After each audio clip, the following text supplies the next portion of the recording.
On the night of January 3rd, 1777, George Washington and the American Army found themselves in a tough spot. After beating the Crown forces in Trenton for the second time in a week, the Americans were trapped with their backs to the Delaware River. There was no way to retreat, and they faced a stronger enemy, much stronger. Aides to the British commander, Lord Cornwallis, urged to strike Washington that night, but Cornwallis said not to worry. "We'll bag the old fox in the morning." The old fox had other ideas. Late that night, Washington came up with a daring plan: march away in the dead of night and beat the British for the third time in 10 days. Leaving behind a small group of soldiers to keep the campfires burning and make noise to fool the British, Washington's men slipped away silently to the east under a waning crescent moon.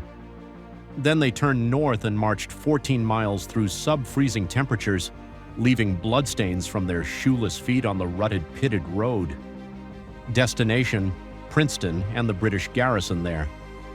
At dawn on January 3rd, the American Army was about a mile west of town, resting the men on Quaker Road. Washington planned to envelop the town, with the main force attacking along a little-known road revealed to him by a spy. That road was the Sawmill or Trace Road, and the British didn't know about it. But as the Americans marched up the road, the British were marching down a parallel road less than a mile away. The two armies spotted each other and rushed to the fight. The Americans struck first, charging across the Clark brothers' farm fields to attack the British in an apple orchard, but the British rallied. They fatally wounded General Mercer and routed the Americans with a fierce bayonet charge. The Americans counterattacked with the Philadelphia Associators, but the British sent them running too. Only the rapid fire of the American artillery prevented a disaster and bought time for Washington. When he realized that the army teetered on the edge of defeat, Washington thundered onto the field, rallied the American army, and inspired his men to stand and counterattack. "Parade with me, my fine fellows," he shouted, and the British broke and fled. But the battle wasn't over. The Americans pressed on. At Frog Hollow, they drove off another British unit and cornered the remaining Crown forces in Princeton's Nassau Hall.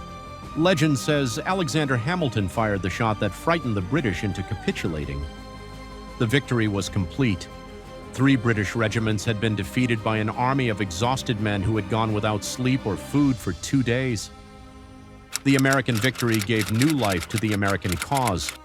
Independence, declared only 5 months earlier in Philadelphia, had seemed close to failure. In 10 days, that ragged American army had changed the course of history. After Princeton, hope burned bright once again. But the 3 American victories at Trenton and Princeton in 10 days changed the course of the war and the course of history. 4 years later, the Americans would force the British to surrender to the Americans at Yorktown. It would not have been possible without the victory at Princeton. Thanks to the valor of those men at Princeton, the nation celebrates its 250th anniversary in 2026 and the 250th anniversary of the Battle of Princeton on January 3rd, 2027.